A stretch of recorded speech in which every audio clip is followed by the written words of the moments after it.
सर्वांना नमस्कार. नमस्कार नमस्कार. सगळ्यांना नमस्कार. माझा आवाज आपल्या सगळ्यांपर्यंत पोहोचत असावा अशी मी अपेक्षा करतो.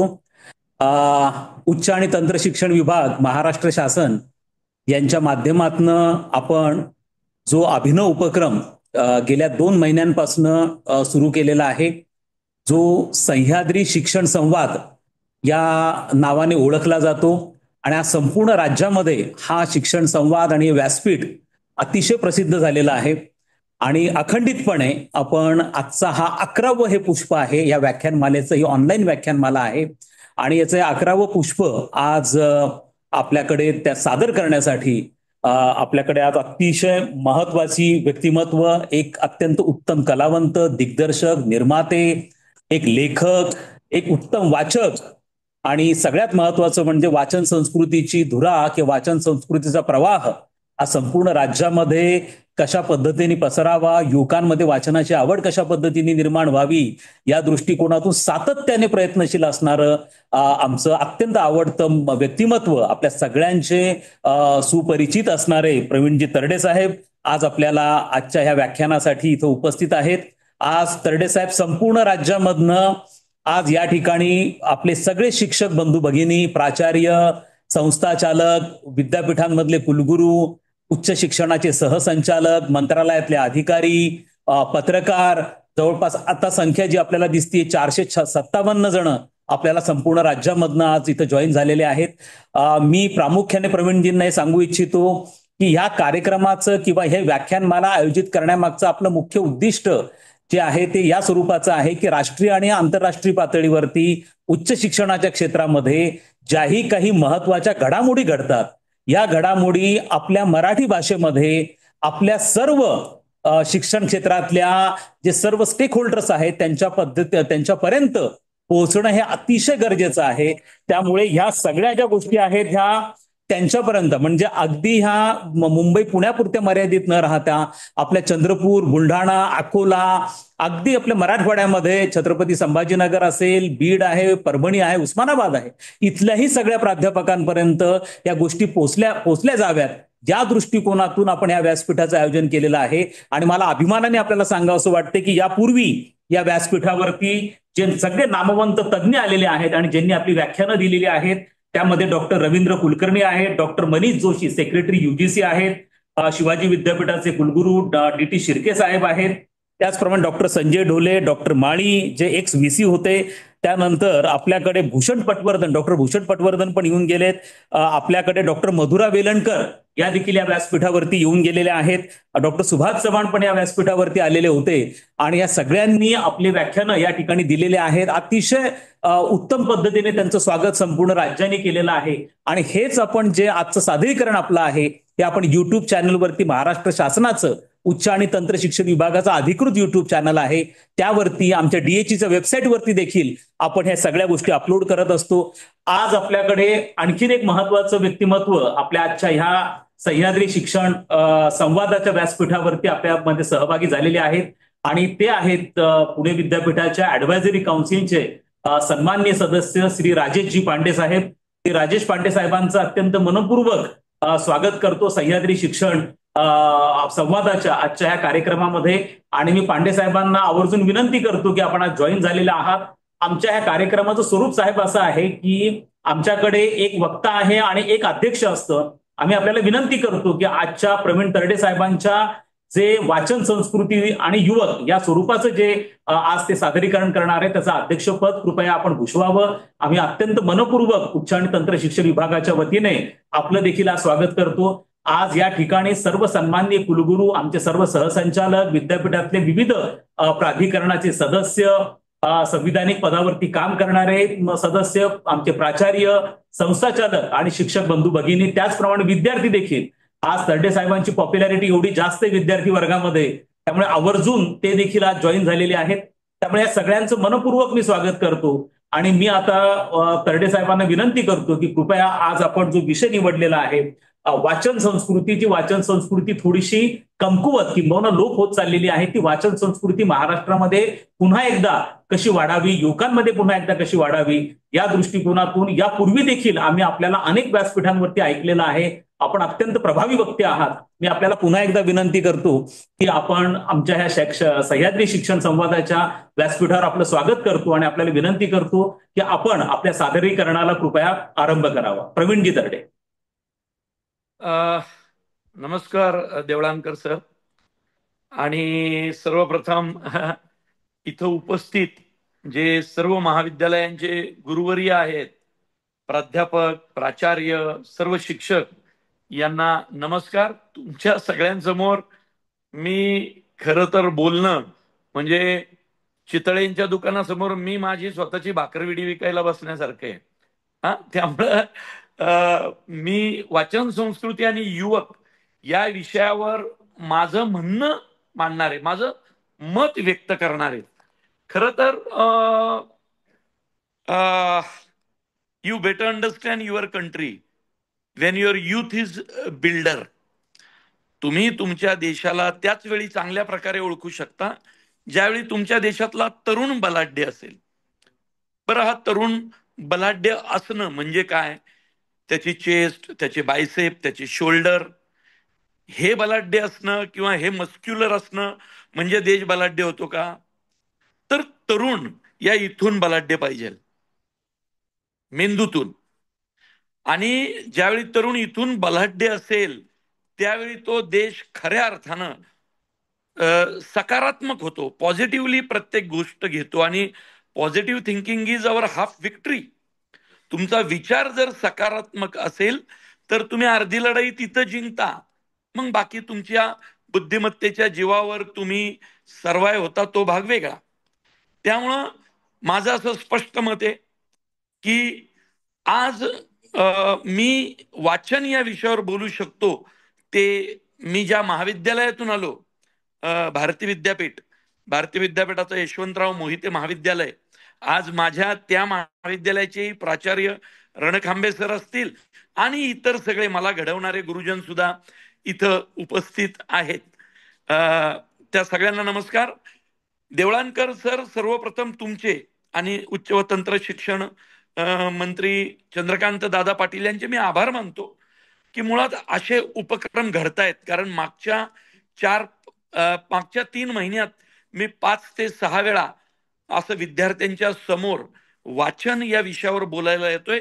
याचाच अर्थ असा की उपक्रम घडतायत आणि ते उपक्रम खूप महत्वाचे आहेत.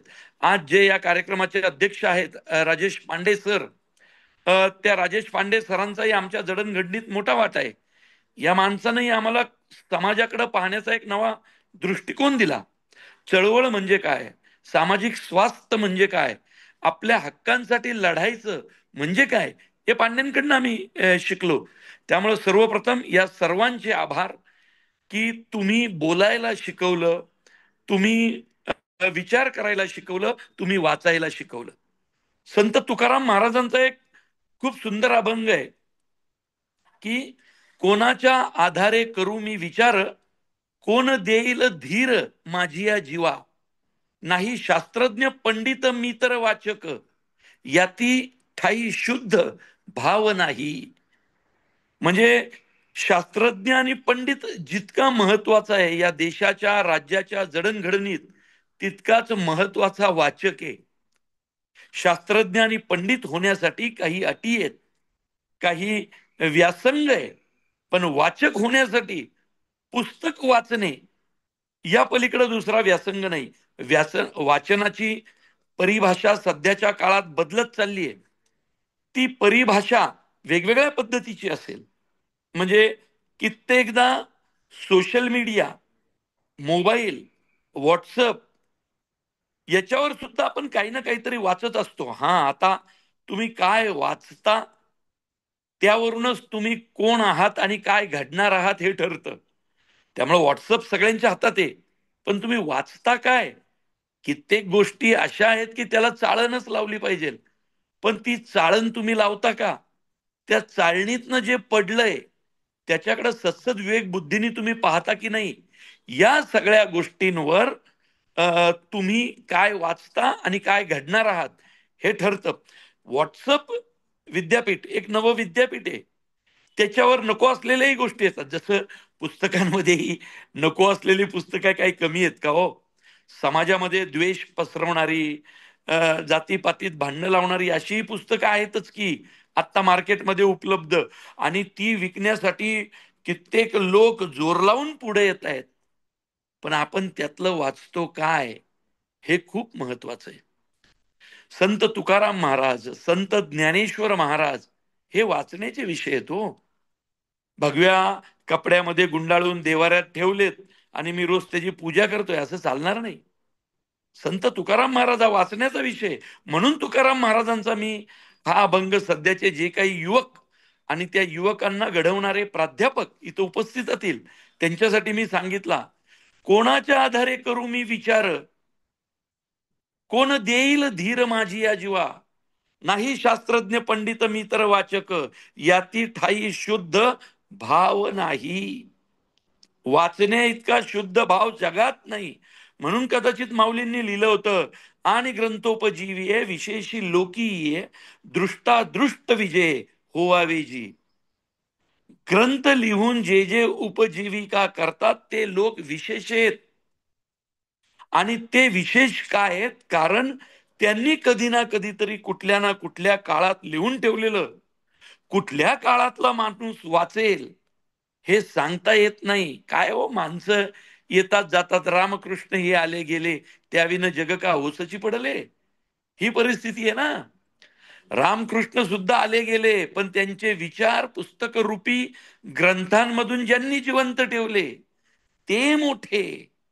व्यासोच्छिष्टम जगत सर्वम असं उगाच म्हटलंय का काय? हा, त्याच्या पलीकडे काही नाहीये. म्हणून व्यासपीठ हा शब्द आहे ना हो. प्रत्येक गोष्ट व्यासपीठावर जाऊन आपण बोलतो, कारण व्यासांनी जे लिहून ठेवलंय, महाभारत नावाचं किंवा जय नावाचा ग्रंथ, त्याच्यापेक्षा मोठं काही नाहीये हो. त्यामुळं त्या परंपरेला अनुसरून ज्या संत परंपरा आहेत, अगदी त्या संत परंपरेत बहिणाबाई असतील, संत कबीर असेल, कबीराचे दोहे असतील, प्रत्येक गोष्ट समाजाला घडवणारी आहे. आपण ती विचारपूर्वक वाचली पाहिजे. म्हणजे आमच्या जनाबाई या तर बहुजन समाजातून आलेल्या संत परंपरेतलं मोठं नाव आहे. त्यांनी किती सुंदर लिहिलंय की शब्दाचे ब्रह्म लौकिकी हो जैसे, जैसे ते फासे मैदाचे, ज्ञानी तो कोण विज्ञानी तो कोण, दोहंच आपण साक्षभूत. ज्ञान आणि विज्ञान हे जनाबाईंनी शब्दात मांडून ठेवलं हो. बहुजन समाजातून आलेली लेखिका, अजून काय पाहिजे तुम्हाला याच्यापेक्षा सुंदर उदाहरण, ते त्यांनी लिहिलं. प्रत्येक संत, संत तुकडोजी महाराज असतील, संत बहिणाबाई असतील, ते तर विदर्भातले संत महंत, त्यांची परंपरा कोणी चालू ठेवली? हे आत्ताचे सुरेश भट, कवी ग्रेस, आमचे महेश एलकुंचवार, सगळ्यांनी परंपरा चालूच ठेवली की. त्या परंपरेला पुढे नेणारा वाचक असतो. वाचक एक लक्षात ठेवा, प्रत्येक जण आणि ग्रंथोपजीवे विशेषी लोकीये या माऊलींच्या तत्वज्ञानात बसेल का नाही माहित नाही. कारण लेखन हे अभिजात आहे, ते उपजत आहे. आणि त्यामुळं माऊलींच्या त्या क्रायटेरियात तुम्ही बसाल की नाही मला माहित नाही, पण एक क्रायटेरिया असा आहे जो तुकोबांनी सांगितला, नाही शास्त्रज्ञ पंडित मी तर वाचक. शास्त्रज्ञ पंडिताच्या बरोबर तुम्हाला नेऊन ठेवलं म्हणजे कुणाला? वाचणाऱ्याला. बरं, काय वाचतो हे ज्याचा त्याचा भाग आहे, कारण तुम्ही तसे घडणार आहात, पण वाचक प्रत्येकाला व्हावं लागेल. आज एवढ्या सभाधीटपणे एवढ्या मोठ्या गुरुजनांसमोर बोलण्याची संधी प्राप्त झाली. ही संधी दिली कोणी हो आम्हाला? पुस्तकांनीच ना. त्याच्यासाठी मला कुणाचं हे घ्यावं लागलं का? म्हणजे लेखी निविदा अमुक एका मंत्र्यांची आणा, तमुक एका मंत्र्यांची आणा, त्या साहित्यिकाची आणा, नाही. ज्या साहित्यिकांनी लिहिलं त्या साहित्यिकाचं मी वाचलं. लेखन उपजते, पण वाचन हे अंगीकारता येतं, अंगभूत असलं पाहिजे. आणि तर या ज्या म्हटल्या जनाबाई, तसं साक्षभूत होण्याची संधी आपल्या प्रत्येकाला मिळते. बरं, कसं आहे माहितीये का, चांगलं जे वाचतो ना आपण ते लक्षात ठेवण्याची गरज नाही पडत. ते फक्त तुम्ही वाचायचं असतं आणि मग ते आपसुकच आता मी जसं बोललो तसं येतं, तसं आपसुकच येतं. म्हणजे तुम्ही जर कधी म्हणजे हमखास जे समाजाशी संबंधित आहेत त्यांचं जाण्याचं ठिकाण समजा स्मशान आहे, तर त्या स्मशानात गेल्या गेल्या तुकाराम महाराज तुम्हाला आठवलेच पाहिजे. झाला प्रेतरूप शरीराचा भाव लक्ष्येला ठाव स्मशानीचा, रात्रंदिवस रडती काम क्रोध माया, म्हणती हाय हाय यमधर्मा. म्हणजे काय करायचं हो या माणसाला? असं लिहून ठेवलं की वाचतं तुम्हाला ते आठवणारच. रंगमंचावर गेला, कुठल्या वेगळ्या विचित्र माणसाला भेटला, विचित्र इन द सेन्स चांगल्या अर्थाने की त्याच्यात काहीतरी वेगळं पण आहे, की तुम्हाला पु ल देशपांडेंचं व्यक्ती आणि वल्ली आठवलंच पाहिजे हो.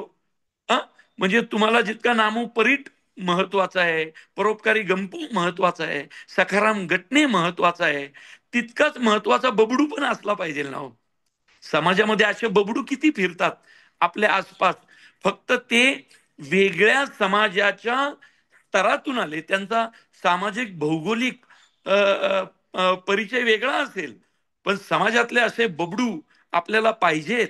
कारण तो कुठल्या व्यवसायात आहे यापेक्षा तो चितळे मास्तरांचं लक्षात ठेवतो, हे खूप महत्वाचं आहे. चितळे मास्तरांना तो लक्षात ठेवतो. हे जे आहे ना, लक्षात ठेवणं, हे आपल्यासाठी खूप महत्वाचं आहे. घोसाळकर मास्तर डायट झालं, लय वाईट झालं, असं ज्यावेळी बबडू म्हणतो पु ल देशपांडेंचा, त्यावेळी आपल्याला भरून येतं रे, की त्या बबडूची पार्श्वभूमी ही खूप वेगळी आहे. समाजाच्या वेगळ्या स्तरामध्ये तो वावरतो.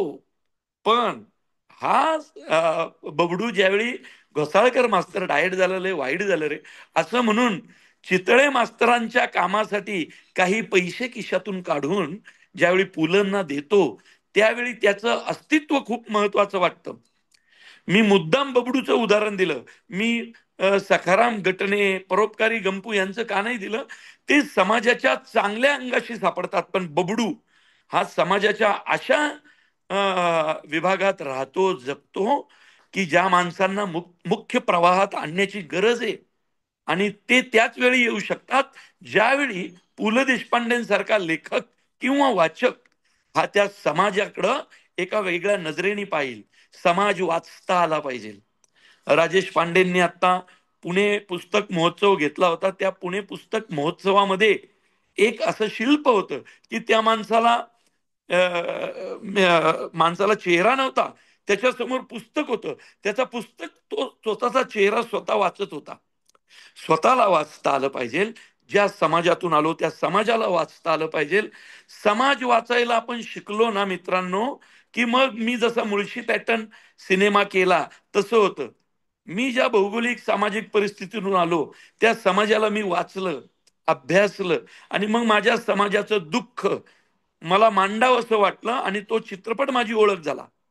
मी देऊळ बंद केला आहे, मी सरसेनापती हंबीरराव केला आहे, धर्मवीर धर्मवीर मुक्काम पोस्ट ठाणे भाग 2 केलाय, मी रेगे लिहिलाय, पितृऋण लिहिलाय सुधा मूर्तींच्या बरोबर. पण ओळख काय? तर मुळशी पॅटर्नवाला प्रवीण तरडे. कारण माझा वाचलेला समाज ज्यावेळी मी लोकांसमोर आणण्याचा प्रयत्न केला, लोकांना ते भावलं, कारण ते खरं होतं, वास्तवदर्शी होतं. मी ज्या भारतीय विद्यापीठातून आलो त्या भारतीय विद्यापीठाचे कुलगुरू माननीय डॉक्टर पतंगराव कदम, आम्ही सगळे वस्ती विभागात राहणारी पोरं होतो. ते नेहमी म्हणायचे, माझं भारतीय विद्यापीठ आहे ना या पोरांसाठी आहे. त्यांच्याकडनं जर फी भरायला पैसे नसतील ना, फी घेऊ नका रे. आता आमचे रण खांबे सर इथं आहेत, त्यांना माहिती आहे की म्हणून पतंगराव कदमांचं माझ्यावर तर विशेष लक्ष होतं, की हे वस्तू विभागात आलेला तो तरड्या आहे ना, तरड्या तरड्या म्हणायचे मला. त्या तरड्याला लायब्ररीत बसव रे, त्याच्याकडनं खूप करून घ्या रे, अशा रट्टेवाडा ना त्याला सोडू नका रे. असं आमच्या ते प्राध्यापक के डी जाधव सर आहेत, किंवा माझे प्राध्यापक गुरुवर्य सुनील पवार सर सातारचे आहेत, आमच्या कल्याणी दिवेकर मॅडम आहेत, ईडी पाटील सर आहेत, यांनी घडवलं ना हो आम्हाला. त्यांनी आम्हाला पुस्तक दिलं, जा बाबा कर्मवीर रावराव पाटील वाच, जा बाबा रंगनाथ पठारे वाच. नाहीतरी हे लेखक आमच्यापर्यंत कधी पोहोचले असते? हा, पुढे गेल्यावर मी Sartre, Ibsen, Orwell, Peter Brooks सगळे वाचले की हो. हा, जॉर्ज ऑरवेलचं ज्यावेळी मी ॲनिमल फार्म वाचलं त्यावेळी नखशिकांत हादरलो मी. पण या इंटरनॅशनल लेखकांपर्यंत पोहोचवण्यासाठी तुम्हाला आधी शंकर पाटलांवर प्रेम करावं लागेल. तुम्हाला दमा मिराजदार अंगामध्ये भिनवले पाहिजेत. तुम्ही पु ल देशपांडे, वपू काळे, संदीप वासलेकर, रंगनाथ पठारे, दीपक करंजीकर, आमचे वसंत वसंत लिमये हे वाचले पाहिजे हो. ज्यावेळी तुम्ही यांच्यापर्यंत पोहोचाल त्यावेळी यांच्या पुस्तकातली पानं तुम्हाला रस्ता दाखवतील. कुठला? जॉर्ज ऑरवेल पर्यंतचा, स्तानस्लावस्कीचा, पीटर ब्रुक्सचा, हेमिंग्वेचं ओल्ड मॅन अँड सी वाचल्यानंतर च्या आईला सगळं उद्ध्वस्त झाल्यानंतर सुद्धा कसं पाय रोवून राहायचं हे तुम्हाला ओल्ड मॅन अँड सी शिकवतं. पण त्या हेमिंग्वे पर्यंत जाण्यासाठी तुम्हाला रस्ता हा आपला निवडला पाहिजे. आपल्याकडे खूप आहेत ना हो, हा खूप आहेत. त्या प्रत्येक रस्त्यावरती आपल्याला जाऊन त्यांना भेटलं पाहिजे, त्यांना भिडलं पाहिजे, त्यांना अंगीकारलं पाहिजे. आपण मोठमोठा आधी शोधायला गेलो ना तर मग ते परके वाटतील. त्यांना जर आपलेसं करायचं असेल तर त्यासाठी तुम्हाला आधी काय करावं लागेल? आपलं वाचावं लागेल, स्वतःच जे तुमच्या अवतीभोवती आहे. आणि ते वाचल्यानंतरच तुम्हाला जगाची कवाडं खुली होणार आहेत.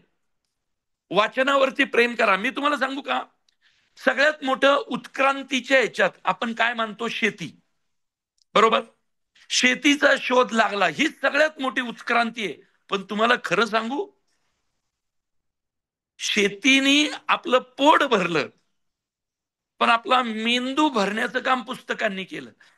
शेतीनंतर जर सगळ्यात कुठली मोठी उत्क्रांती असेल ना तर ती उत्क्रांती आहे पुस्तक. वाचन, नोंदी, मौखिक परंपरा या सगळ्या खूप महत्वाच्या आहेत. त्यामुळे मी आता वाचन संस्कृतीवर जे प्राध्यापक इथं आहेत त्यांना मी जास्त काय बोलणार. पण मी इथं समजा आत्ता उठलो आणि मी इथं फिरलो तर या इथं बघा हे जे लोक आहेत ना यांना मित्र करता पाहिजे. विश्वास पाटील हे माझे मित्र तर आहेतच. म्हणजे ओ हेनरी पासून ते इथं विश्वास पाटलांपर्यंत तुम्हाला प्रत्येकाकडे जावं लागेल. दीपक करंजीकरांचं हे जे घातसूत्र आहे हे तुमचं आयुष्य बदलेल. समाजात नक्की घडतं काय, इंटरनॅशनल कॉन्फरन्सी म्हणजे काय, ती घडती कशी, हे पंकज कलुयाचं इस्रायलचं मोसाद वाचलं तर तुम्हाला म्हणजे अजित डोवालांबद्दल किती अभिमान वाटेल हे त्यानंतर कळेल. हे या इथं तुम्हाला आमचे नामदेव ढसाळ आहेत. नामदेव ढसाळ काय सांगतात तो? नामदेव ढसाळ म्हणतात की रक्तात पेटलेल्या अगणित सूर्यांद्वारे तुमची आई बहीण विटंबली जाते हटाहटातून. मवल्यासारखे माजलेले उन्मत्त निरोध जाळतात बायका आजही घरादारातून. कोरभर भाकरी पसाभर पाणी याचाही अट्टास धरला फिरवला जातो नांगर आजही तुमच्या घरादारावरून. ती पहा रे ती पहा, मातीची अस्मिता आता आभाळभर झालीये. तवा रक्तात पेटलेल्या अग्नी सूर्यानो चला, या शहराला आगी लावीत चला. ह्या उद्वेग किंवा हे सगळं येतं कुठून? हे सगळं येण्यासाठी तुम्हाला समग्र नामदेव ढसाळ वाचले पाहिजेत. तुम्हाला संपूर्ण अण्णाभाऊ साठे, समग्र अण्णाभाऊ साठे आपण वाचले पाहिजेत. आणि हे वाचल्यानंतर त्यांचा फकीरा आपल्याला किती अस्वस्थ करतो हे तुम्हाला कळेल. आघात किती अस्वस्थ करतं, माकडीचा माळ किती डिस्टर्ब करू शकतं हे तुम्हाला कळेल. त्याच्यासाठी त्या लेखकांच्या घरात, त्यांच्या मनात, त्यांच्या पुस्तकांच्या पानात पानात तुम्ही गेलं पाहिजे. लक्षात ठेवा, तुमच्या खिशात एक वेळ 1 रुपया नसेल पण तुमच्या डोक्यात जर 10-15 पुस्तकं असतील ना, ती पुस्तकं तुम्हाला तुमचा किस्सा कधी भरतील हे तुम्हाला कळणार सुद्धा नाही. कारण पुस्तकांमध्ये ती ताकद आहे. माणसं वाचली पाहिजेत, समाज वाचला पाहिजे, त्याच्याबरोबर पुस्तकं वाचली पाहिजेत, समाजातल्या वेगवेगळ्या थरातले लेखक वाचले पाहिजेत. आता मी तुम्हाला पु ल देशपांडे सांगितले, आता मी तुम्हाला वपू काळे सांगितले, मी तुम्हाला वसंत वसंत लिमये सांगितले आणि मी थेट तुम्हाला नामदेव ढसाळ, अण्णाभाऊ साठेंपर्यंत नेलं. अरे अख्खे अण्णाभाऊ साठे जरी वाचले ना, दुसरं वाचायची गरज नाही पडणार. लढा काय असतो. 1.5 दिवसाची शाळा शिकलेला माणूस, 1.5 दिवस शाळेत गेले होते. 1.5 दिवसाची शाळा शिकलेला माणूस रशियन गव्हर्नमेंटला भाग पडतो त्यांच्या देशाचा सगळ्यात मोठा पुरस्कार द्यायला. कशाच्या जीवावर हो? पुस्तकांच्या जीवावर, त्या लेखणीच्या जीवावरती. तर आपल्या समाजात आसपास येत ना हो आपल्या ही माणसं. डॉक्टर बाबासाहेब आंबेडकर प्रबुद्ध भारत लिहितात म्हणजे काय करतात कळलं पाहिजे ना. भारावून जायला होतं वाचल्यानंतर. तर आपण एवढंच केलं पाहिजे की आपण वेगवेगळ्या पुस्तकांना वेगवेगळ्या पद्धतीनं आपल्या जवळ केलं पाहिजे. आणि जोपर्यंत आपण ते जवळ करत नाही तोपर्यंत, म्हणजे आत्ताची जी तरुण पोर आहेत, वाचन संस्कृती लोप पावली असं बोललं जातं. मी मी अगदी काही याला पाठिंबा देईल असं नाही. वाचन मला नाही वाटत, ज्यावेळी मानव संपेल, मानवी संस्कृती संपेल, त्या दिवशी वाचन संस्कृती संपली असं आपण म्हणू. काय आहे, आपण असं म्हणू शकतो की वाचनापासून तरुण वर्ग, माणूस थोडा लांब चाललाय. बरोबर. पण तुम्ही हातात मोबाईलमध्ये पण वाचा ना, चांगल्या गोष्टी आहेत ना, त्याच्यावर पण पुस्तकं आहेत ना. त्यामुळं मी आता ह्याच्यापेक्षा जास्त काय बोलणार, पण मला इथं बोलायची संधी दिली.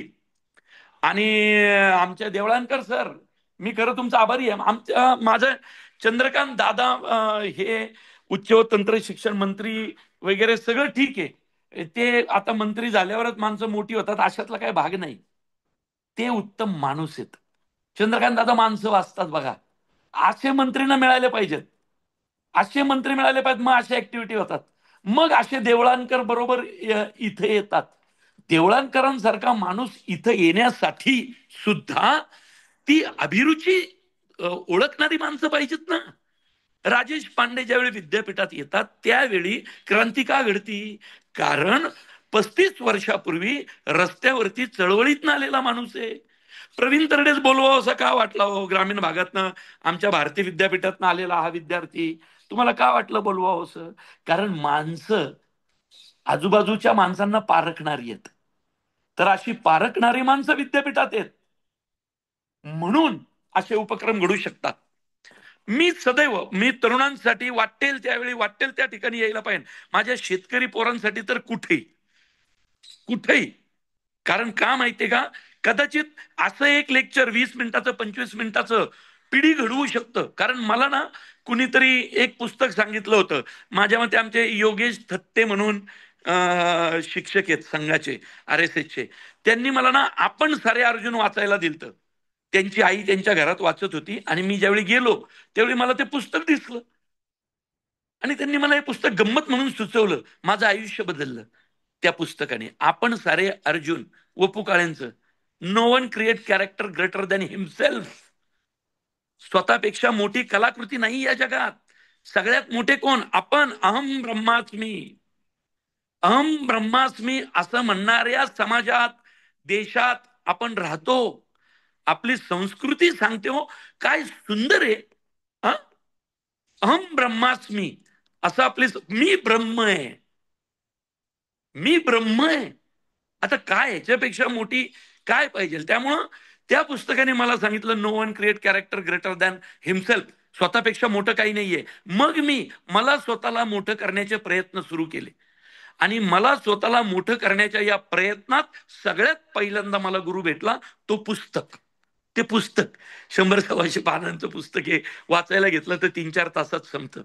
पावलो कोयलोचं अल्केमिस्ट वाचलं. या अल्केमिस्टनी तर अरे बाप रे. मित्रांनो, रोज तुमचं आयुष्य बदलणारी एक तरी घटना तुमच्या आयुष्यात घडत असते. एक तरी घटना रोज. फक्त ती संधी ओळखता आली पाहिजे. रोज तुमचं आयुष्य बदलणारी एक संधी येते, त्या संधीला मिठी मारायला शिका. कानाडोळा करू नका. चेष्टेत टिंगलीत त्या संधीला घेऊ नका. कदाचित त्यातलीच एक संधी हे आजचं 20-25 मिनिटाचं लेक्चर असेल. मी सांगतो तुम्हाला, एक पुस्तक तुमचं आयुष्य बदलेल. त्या पुस्तकावर प्रेम करा. चला, मी जास्त काही नाही, 2 पुस्तकं सुचवतोय ना.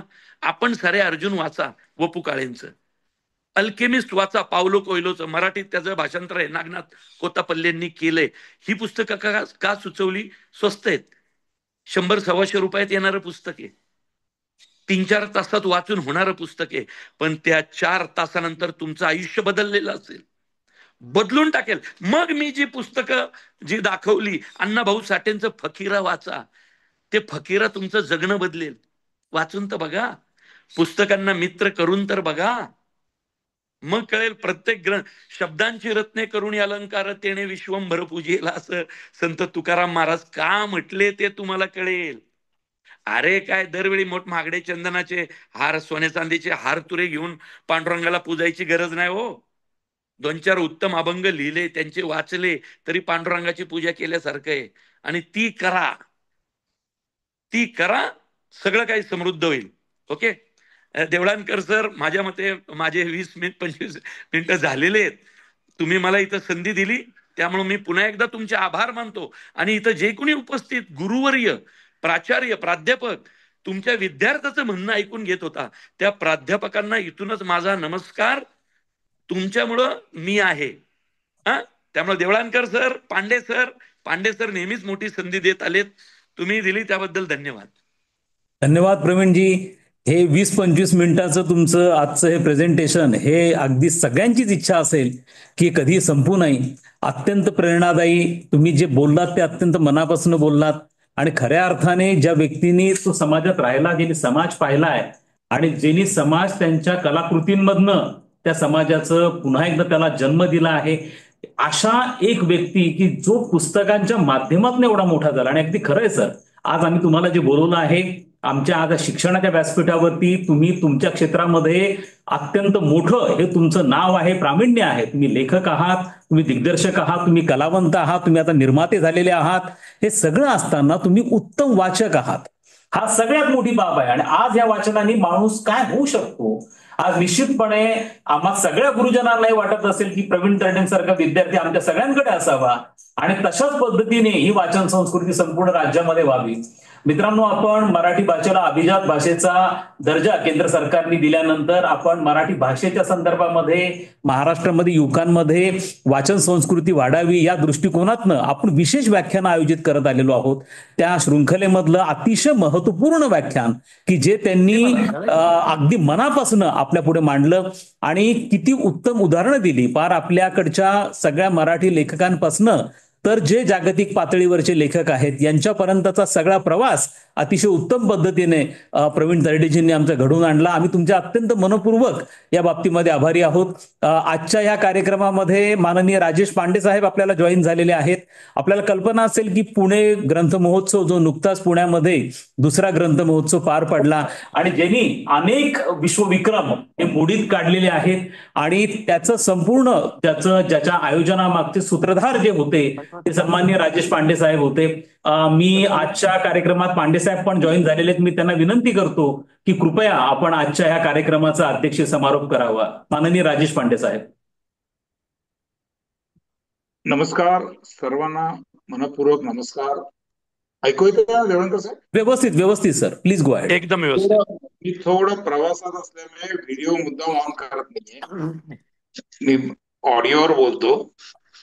आजच्या या कार्यक्रमामागचे सर्व प्रमुख सूत्रधार ज्यांची कल्पना आहे असे माझे मित्र डॉक्टर शैलेंद्र देवळणकर, आपल्या सगळ्यांचं प्रेरणादायी व्यक्तिमत्व म्हटलं तर माझा जवळचा मित्र पण एक कर्तृत्ववान मराठी माणूस प्रवीण तरडेजी, सर्व सन्माननीय अधिकारी, सन्माननीय शिक्षण मान्यवर आणि सर्व बंधू भगिनींनो, मला कळत नाही की माझ्यासारख्या एका सामान्य माणसाला अध्यक्ष स्थान का घ्यायला लावलं आणि त्यातही तरडेंसारख्यांच्या भाषणानंतर आम्हाला बोलायला लावणं म्हणजे मग आमची आहे तेवढी पण सगळी पद घालवण्यासारखी असं मला वाटतं. पण काहीतरी देवळणकर सरांनी विचार केला असेल. प्रवीण तरडेंचं मध्यंतरी पुणे विद्यापीठामध्ये सावित्रीबाई फुले पुणे विद्यापीठात एक अत्यंत चांगलं वाचनावरचं भाषण झालं आणि मला असं वाटलं की या माणसाच्या जिभेवरती किती सरस्वतीचं वरदान आहे, किती सहजतेने 1000-2000 वर्षाचा इतिहास हा माणूस सहजपणे सांगून आणि लोकांमध्ये गोडी निर्माण करू शकतो. आणि त्यामुळे त्या दिवशीचं ते भाषण मला आजही आठवतं, जसं आज एकदम प्रभावीपणे मांडलंय तसं तेही भाषण खूप चांगलं झालं होतं. मी त्या दिवशी विद्यापीठाला सुचवलं होतं की या भाषणाची एक चांगली पुस्तिका काढा जी तरुणांपर्यंत पोहोचली पाहिजे. त्यामुळे अशा व्यक्तिमत्वाने येऊन बोलणं, मी खरं म्हणजे देवळणकर सर तुमचं खूप मनापासून कौतुक करतो की तुम्ही अशा प्रकारची एक ऍक्टिव्हिटी या ठिकाणी करताय. हे सगळ्यात महत्वाचं आहे की या प्रकारची काही ऍक्टिव्हिटी आपण करताय. आणि अशा प्रकारच्या उपक्रमशीलतेतूनच वेगळ्या प्रकारचे माणसं घडत असतात. मगाशी प्रवीण दर्डे म्हटले ते बरं की आजही काही लोक काहीतरी शिकतील. आणि मी तर चळवळीतला माणूस आहे. गेली 44 वर्ष मी विद्यार्थी चळवळीत, शैक्षणिक चळवळीत काम करतोय. मला चळवळीत माणसं जोडायला आवडतात, नवीन नवीन माणसं भेटायला आवडतात. मी पुस्तकाबरोबर माणसंही वाचतो. आणि माणसं वाचत असताना त्या माणसाचा काय उपयोग करून घेऊ शकतो, माझ्यासाठी नाही, समाजासाठी, सार्वजनिक हितासाठी काय करू शकतो, माझा सारखा प्रयत्न असतो. आणि त्यातून अनेक चांगली माणसं मला भेटत गेली आणि त्यातनं अनेक मोठे मोठे उपक्रम होत गेले. आणि या सगळ्या उपक्रमाचे अनेक जण इथे साक्षीदार आहेत. मलाही कधी गेलं होतं की एवढ्या मोठ्या गोष्टी कशा होऊ शकतात. आज 12 गिनीज वर्ल्ड रेकॉर्ड केले. सर्व रेकॉर्ड मी शिक्षण क्षेत्रात केले. सर्व साहित्यावर, पुस्तकावर, विद्यार्थ्यांवर, चळवळीवर केले. सावित्रीबाई फुले पुणे विद्यापीठ या प्रत्येक विश्वविक्रमाचा साक्षीदार राहिला आहे. आणि त्यामुळे मला असं वाटतं की अशा प्रकारच्या उपक्रमांमध्ये कायम सहभागी व्हायला पाहिजे. मी फार बोलणार नाही, 2-3 गोष्टी फक्त माझा अनुभव म्हणून आपल्या सगळ्यांकडे, मी काही मार्गदर्शन करणारा मोठा नाहीये. मी 2-3 गोष्टी फक्त सगळ्यांना सांगणार कारण ते अनेक शिक्षण क्षेत्रातले स्टेक होल्डर्स आहेत. मी माननीय पंतप्रधान नरेंद्र मोदींचं एक भाषण मला 15 वर्षापूर्वीच पुण्यात झालेलं आठवतं. तेव्हा ते मुख्यमंत्री होते. तेव्हा ते असं म्हटले होते की कुठलाही शासनाचा उपक्रम, शासनाचा जी आर, शासनाचा अध्यादेश हा पुरेसा नसतो. त्या जी आरला, त्या अध्यादेशाला, त्या कार्यक्रमाला जर चळवळीचं स्वरूप नाही आला, त्याला जर उपक्रमशीलतेचं स्वरूप नाही आला, तर ते प्रभावीपणे राबवलं जात नाही. आणि त्यामुळे अनेक गोष्टी आपण अध्यादेशाच्या माध्यमातून काढतो, पण त्याला चळवळीचं स्वरूप देणं फार महत्वाचं, तर ते सामान्यांपर्यंत, गरजू लोकांपर्यंत पोहोचू शकतो. आणि तो प्रयत्न मी सारखा करत असतो. मी प्रत्येक गोष्टीला त्या चळवळीचं स्वरूप देण्याचा, लोक सहभाग वाढवण्याचा प्रयत्न करतो. म्हणजे आपल्याला आश्चर्य वाटेल, आपण अनेक गोष्टीचे त्याचे साक्षीदार आहात. मेरी माटी मेरा देश आपण कार्यक्रम घेतला. कार्यक्रम अगदी तसाच साधा होता, पण 25 लाख विद्यार्थी त्या कार्यक्रमात महाराष्ट्रात सहभागी झाले. महाविद्यालयीन तरुण 25 लाख सहभागी झाले. त्याचं कौतुक नरेंद्र मोदीजींनी दिल्लीच्या एका बैठकीत केलं की महाराष्ट्रामध्ये अशा प्रकारचा कार्यक्रम झाला. आता हे कशातनं झालं, किंवा पुस्तकावरच्या सगळ्या विश्वविक्रमातनं आपण बघितलं असेल, जवळजवळ आतापर्यंत 35 लाख लोकांचा सहभाग या सगळ्या विषयातून झालेला. आता ही ही जी लाखो लोकांचा सहभाग होतोय, हा कोणा एका व्यक्तीमुळे शक्य होत नाही. हा सगळा सामूहिक प्रयत्नांचा एक आविष्कार आहे. तो सामूहिक प्रयत्न करण्यासाठी अनेक जण, यातले सुद्धा अनेक लोक सहभागी होतात, सहकार्य करतात, मदत करतात, त्यातून एक घडत आहे. त्यामुळे अशा प्रकारची चळवळ ही सुरू राहायला पाहिजे. ती वाचनाची असेल, त्या विद्यार्थ्यांमध्ये सामाजिक संवेदनशीलता निर्माण करण्याची असेल. हा, आणि एक गोष्ट मी सांगतो, मी गेली 25 वर्ष विद्यापीठ स्तरावर काम करतोय. मला नेहमी एक गोष्ट वाटते की विद्यापीठ, महाविद्यालय हे केवळ पुस्तकी ज्ञान देणारं आणि पदवी देणारं आणि परीक्षा घेणारं एक सेंटर नाहीये. ते विद्यार्थ्यांच्या व्यक्तिमत्वाला फुलवणारं एक व्यासपीठ आहे. त्यामुळे जितकी संधी विद्यार्थ्यांना देता येईल ती दिली गेली पाहिजे. मी ज्या ज्या विद्यापीठात महाराष्ट्रात काम केलं, मी त्या त्या विद्यापीठाचे अनेक जण साक्षीदार आहे, आजही या ठिकाणी असतील. मी त्या त्या विद्यापीठामध्ये विद्यापीठाच्या कार्यक्रमांना, उपक्रमांना इतकी गती दिली, त्याला एक चळवळीचं स्वरूप दिलं. आणि हा माझा कायम प्रयत्न आहे, सगळ्याचा आहे. तो प्रयत्न मी कायम पुढे ठेवेल. या सगळ्या माध्यमातून आजच्या या कार्यक्रमाच्या मी एवढंच आवाहन करेल की विद्यार्थी 5 वर्षासाठी 6 वर्षासाठी महाविद्यालयात विद्यापीठात येत असतो, पण तो आयुष्यभराची शिदोरी घेऊन जात असतो, लक्षात ठेवा. आणि त्यामुळे त्याला जे जे देता येईल या 5-6 वर्षात तो देण्याचा प्रयत्न केला पाहिजे. त्यातून मी हे पुस्तक महोत्सव घेतलं, त्यातून मी विद्यापीठासाठी वेगळ्या प्रकारचे उपक्रम सुरू केले, त्यातून विद्यापीठामधले युवक महोत्सव आम्ही त्याला व्यापक स्वरूप दिलं. विद्यापीठामध्ये स्पोर्ट्सच्या वेगळ्या प्रकारच्या ऍक्टिव्हिटी सगळ्या ठिकाणी सुरू केल्या आणि त्या सगळ्या उपक्रमशीलतेला सामाजिक संवेदनशीलतेची जोड दिली. आणि मला वाटतं अशा कुठल्याही उपक्रमाला जर सामाजिक संवेदनशीलतेची जोड असेल तर ते उपक्रम, ते कार्यक्रम समाजामध्ये प्रभावी ठरतात, परिणामकारक ठरतात आणि त्यातून पुढची पिढी घडत असते. मी एवढंच आपल्या सगळ्यांना सांगेन की ही संधी देणारं व्यासपीठ हे जे विद्यापीठ आहे त्याच्यामध्ये आपली उपक्रमशीलता वाढवली पाहिजे. त्या उपक्रमशीलता वाढवण्यासाठी आमच्यासारखे समाजातले जे चळवळीतले कार्यकर्ते आहेत, शिक्षणावर प्रेम करणारे, युवकांवर प्रेम करणारे जे कार्यकर्ते आहेत, त्यांच्या सोबत आपण घेऊन अशी उपक्रमशीलता वाढवावी एवढंच एक आव्हान करेल. पुन्हा एकदा आपलं सगळ्यांचं मनपूर्वक अभिनंदन करेल आणि पुणे पुस्तक महोत्सवामध्ये आपण जो जो योगदान सगळ्यांनी दिलेलं आहे, अनेक उपक्रम येणाऱ्या काळात आम्ही करतो आहोत. कालच मी वर्ल्ड बुक फेअरला आम्ही जाऊन आलो, तरडे पण आमच्या बरोबर होते, तिथनही अनेक गोष्टी आम्ही घेऊन आलेलो आहेत. येणाऱ्या काळामध्ये अनेक नवीन नवीन मोठे उपक्रम विद्यार्थ्यांसाठी आम्ही सुरू करतोय. अशा उपक्रमांमध्ये आपला सहभाग द्या, आपलं मार्गदर्शन करा, आपला सहवास आमच्याबरोबर असू द्या, एवढं आव्हान या निमित्ताने करतो आणि माझ्या वाणीला विराम देतो. धन्यवाद. धन्यवाद राजेशजी. अत्यंत समर्पक, म्हणजे प्रवीण तरडे साहेबांच्या प्रेझेंटेशन नंतर ज्या पद्धतीचा समारोप अपेक्षित होता तो आपण केलेला आहे. मी सर्व आमच्या शिक्षक बंधू भगिनी, आज सर्व एज्युकेशन मधले सर्व स्टेक होल्डर्स या ठिकाणी जॉईन झालेले आहेत. मी आवर्जून आपल्या सगळ्यांना सांगू इच्छितो की आज आपल्या ह्या व्यासपीठामुळे प्रवीणजींचं आपल्याबरोबर इंटरॅक्शन होऊ शकलं, हे लक्षात ठेवा. आपण त्यांना चित्रपटांच्या माध्यमातून पाहत असतो, त्यांना ऐकत असतो, परंतु अशा स्वरूपाने त्यांच्या व्यक्तिमत्वाचा जो पैलू आहे तो आपण अशा व्यासपीठाच्या माध्यमातून आज राज्याच्या समोर आणलेला आहे. त्यामुळे आणि आपला उद्देशच हा आहे की अशा माध्यमातून अगदी, म्हणजे जो आम्ही नेहमी सातत्याने करतो की आमच्या विदर्भामधले अगदी छोटे तालुके असतील, आमच्या मराठवाड्यामधले छोटे तालुके असतील, इथल्या सगळ्या लोकांपर्यंत, मुलांपर्यंत, तिथल्या शिक्षकांपर्यंत हा सगळा विचार पोहोचला पाहिजे. आणि यासाठी आपल्या मराठी भाषेमध्ये आपल्या अतिशय सोप्या पद्धतीने आपण हे सगळे विषय आपल्या सगळ्या लोकांपर्यंत पोहोचवण्याचा प्रयत्न करत असतो.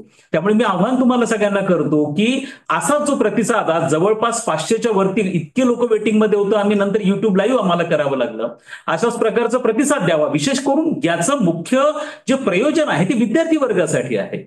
आणि ज्या विद्यार्थ्यांना मुंबई पुण्यामध्ये येऊन अशा किंवा दिल्लीमध्ये जाऊन अशा विषयांवरती किंवा अशा तज्ज्ञांबरोबर इंटरॅक्शन करण्याची संधी मिळत नाही, त्यांना आपण ह्या व्यासपीठावरती आमंत्रित करतो आणि त्यांना तुमच्यासमोर प्रेझेंटेशन होतं, यातनं असंख्य विद्यार्थी प्रेरणा घेतील. हे प्रामुख्याने वाचन संस्कृतीचं जे आव्हान केलं गेलंय हे प्रामुख्याने त्या विद्यार्थ्यांसाठी केलं गेलेलं आहे. त्याच्या माध्यमातून कशा प्रकारचं परिवर्तन घडून आणता येईल या दृष्टिकोनातून आजचं हे व्याख्यानाचं आयोजन केलं गेलंय.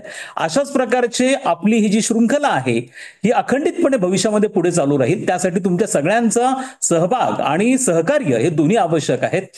मी वांटे साहेबांचा अत्यंत यासाठी पण आभार मानतो की त्यांनी जो पुणे ग्रंथ महोत्सव आयोजित केला होता, त्या ग्रंथ महोत्सवामध्ये सन्माननीय महाराष्ट्राचे मुख्यमंत्री देवेंद्रजी फडणवीस आले होते आणि त्यांनी एक इच्छा व्यक्त केली होती की ज्या पद्धतीने शांतता पुणेकर वाचत आहेत, पुण्यामध्ये एवढ्या प्रचंड मोठ्या प्रमाणात लोकांनी वाचनाच्या 1 तासामध्ये सहभाग घेतला, संपूर्ण राज्यामध्ये अशा प्रकारची चळवळ राबवली गेली पाहिजे.